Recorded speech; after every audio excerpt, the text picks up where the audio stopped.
আমাদেরকে এখানে ট্রেন সুবিধা দিতে চায় না। আমরা বলতে চাই আপনারা এস্টাবলিশ করিয়ে দেন, আপনারা এস্টাবলিশ করিয়ে দেন, তাহলে পরিবার থেকে চালানো সম্ভব।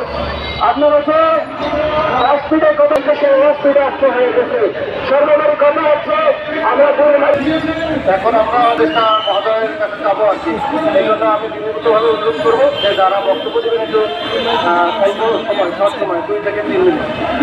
এবারে বক্তব্য দেবে মোহাম্মদ সুমন খান, মোহনা টিভি জেলা প্রতিনিধি, উনি লালমিয়ারের চিকিৎসক। শুভেচ্ছা জানিয়ে আমি শুরু করছি। আমি একজন সংবাদকর্মী নয়, পাশাপাশি কিন্তু আমি একজন লালমনিরহাটের সন্তান হিসাবে যেটা আমি বলতে চাই যে আমাদের এই লালমনিরহাট এক্সপ্রেস নিয়ে বহু টালবাহানা দীর্ঘদিন থেকে পড়ে আছে। রেল কর্তৃপক্ষ বারবার মিথ্যা আশ্বাস দিয়ে কিন্তু তারা এটাকে আমাদেরকে সোজা কথা মূলা ঝুলায় রাখছে। এই মূলা ঝুলা রাখার কারণ বরাবরই এই মূলা ঝুলে রাখছে। এবং আমি আপনাদেরকে বলতে চাই যে আমাদেরকে তারা আশ্বাস দিয়ে পরিবারীতে বিভিন্ন অবকাঠামো কিন্তু তৈরিও করেছে, সেখানে কোটি টাকার উপরে ব্যয় করা হয়েছে, কিন্তু এখন সেটা কার্যকর হচ্ছে না। তাহলে এই কোটি টাকা সরকার হাত থেকে নষ্ট করার কি দরকার ছিল এই মিথ্যা আশ্বাস দিয়ে? আমরা চাই অবিলম্বে এই বুড়িমারি এক্সপ্রেস চালু করতে হবে, না হলে এই লালমনিরহাটবাসী, লালমনিরহাট 5 উপজেলাবাসী কঠোর থেকে কঠোর আন্দোলন করে দিয়েছে। এই আন্দোলনকারীরা লালমনিরহাটের আন্দোলনকারী রাজবাসীকে সহযোগিতা করবেন, পাশে থাকবেন।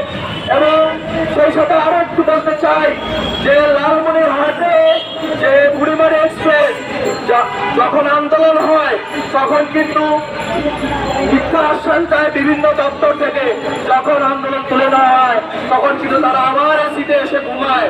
এই ঘুম আর জাগে না।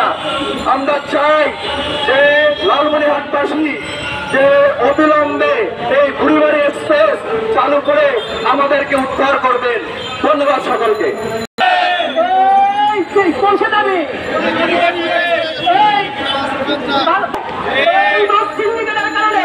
আমাদের এই দীর্ঘদিনের আন্দোলনগুলোকে আমরা সফল করতে পারতেছি না। আর এই আন্দোলনকে সফল করার জন্য আমাদের মাধ্যমে বক্তব্য পেশ করবেন মনিরুজ্জামান মনির, সংগঠন বাদশা। অন্তর্গত 4টি উপজেলার 18 লক্ষ মানুষের মৌলিক অধিকার, সে অধিকার আদায়ের জন্য আজকে আমরা সবাই আজকে রাজপথে নেমেছি। আপনারা জানেন দীর্ঘ সময় ধরে রেল প্রশাসন এই 18 লক্ষ মানুষকে মিথ্যা আশ্বাস দিয়ে যাচ্ছে। আমরা লালমনিরহাটবাসীর 4টা উপজেলা 18 লক্ষ মানুষ স্পষ্ট করে বলে দিতে চাই, আপনাদের এই মিথ্যা আশ্বাসে আমরা আর বলির পাতা হতে চাই না। আমরা আপনাদের মিথ্যা আশ্বাসে ঘরে বসে থাকতে পারি না। আমরা সবাই এবার জেগে উঠে আমাদের মৌলিক অধিকারগুলো আদায়ের সবাই তৎপর থাকবো এবং আমাদের 4টি উপজেলার অন্তর্গত 18 লক্ষ মানুষের যাতায়াতের যে অধিকার, সেই অধিকার আদায় করেই ছাড়বো ইনশাআল্লাহ। এবং আমি আপনাদের আরো স্পষ্ট করে বলতে চাই, আপনারা যারা প্রান্তিক পর্যায়ে পাটগ্রাম, হাতিবান্ধা এবং কালীগঞ্জ বিভিন্ন জায়গায় বিক্ষিপ্তভাবে যারা আন্দোলন করছেন, আমরা ঢাকা থেকে আপনাদের বিনীতভাবে অনুরোধ করতে চাই, আপনারা আমাদের সাথে যে সংহতি প্রকাশ করেছেন, এই সংহতি প্রকাশ থেকে ততদিন পর্যন্ত আন্দোলন চালান যতদিন আমরা আপনাদের সাথে আছি এবং এই দাবি বাস্তবায়ন না হওয়া পর্যন্ত আপনাদের সাথে থাকবো ইনশাআল্লাহ।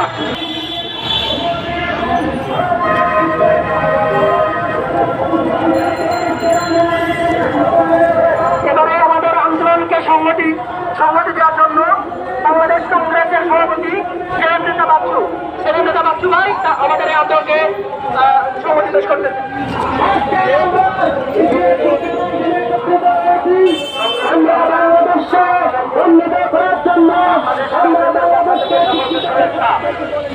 এই রাষ্ট্রের সকল নাগরিকের অধিকার সমান, আইনের দৃষ্টিতে সকল